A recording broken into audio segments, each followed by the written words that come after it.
మన రక్షకుడైన యేసుక్రీస్తు నామమున అందరికీ వందనాలండి. ఈరోజు దేవుని మాటలు కొరింథీయులకు రాసిన 2వ పత్రిక 4వ అధ్యాయము 16వ వచనం.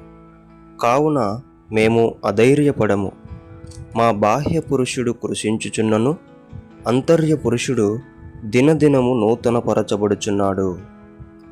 ప్రియ దేవుని బిడ్డలారా, ఎవరైతే దేవునితో సంబంధం కలిగి ఉంటారో, ఎవరైతే దేవుని మాటను వింటూ ఉంటారో, ఎవరైతే ఎప్పుడు కూడా ఆయన చూపించే వాటిపైన దృష్టి పెడతారో, ఆయన చెప్పే వాటి మీద దృష్టి పెడతారో, వారెప్పటికీ కూడా అధైర్యపడరు.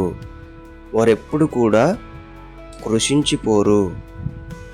బాహ్య పురుషుడు ఎంత కృషించినను అంతర్య పురుషుడు ఎన్నటికీ కూడా పని చేస్తూనే ఉంటాడు.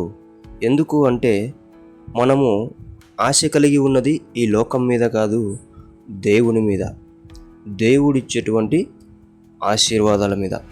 కాబట్టి మనం ఎప్పుడు కూడా కృంగిపోము, మనం ఎప్పుడు కూడా కృషించిపోము, మనం ఎప్పుడు కూడా అధైర్యపడము. ప్రేమైన దేవుని బిడ్డలరా, అందుకే ఈ లోక మనుషులపైన, ఈ లోకంలోని వస్తువులపైన, ఈ లోకం పైన ఆశలు వదిలేసి దేవుని మీద ఆశ పెట్టుకో. దేవుడు చెప్పింది చెయ్యి. అప్పుడు ధైర్యం ఉంటుంది, అప్పుడు అనుకున్నది వస్తుంది. అప్పుడు నీవు కృంగిపోకోకుండా నీ అంతర్య పురుషుని ద్వారా నీవు బలం పొందుకుంటావు. ఆమేన్. దేవుడి మాటలను దీవించునుగాక. ప్రార్థించుకుందాం. దేవా, మీకు వందనాలు, స్తోత్రాలయ్యా.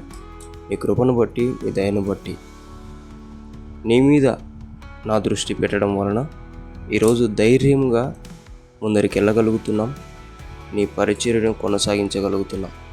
అటువంటి ధైర్యము, అటువంటి బలము నశించిపోతున్న నీ బిడ్డలు, కృషించిపోతున్న నీ బిడ్డలపైన ఉంచమని యేసు నామములో ప్రతి బిడ్డను ధైర్యపరిచి నీ మాటను వినేటట్టు, నీ పని ఎడతెగక చేసిన అలసిపోక, కృషించిపోక, ఎప్పటికైనా సరే నీవే ఆశగా పెట్టుకొని బ్రతికే బిడ్డల్లాగా నీవు తయారు చేయమని యేసు నామములో ప్రార్థిస్తున్నాం తండ్రి. ఆమేన్.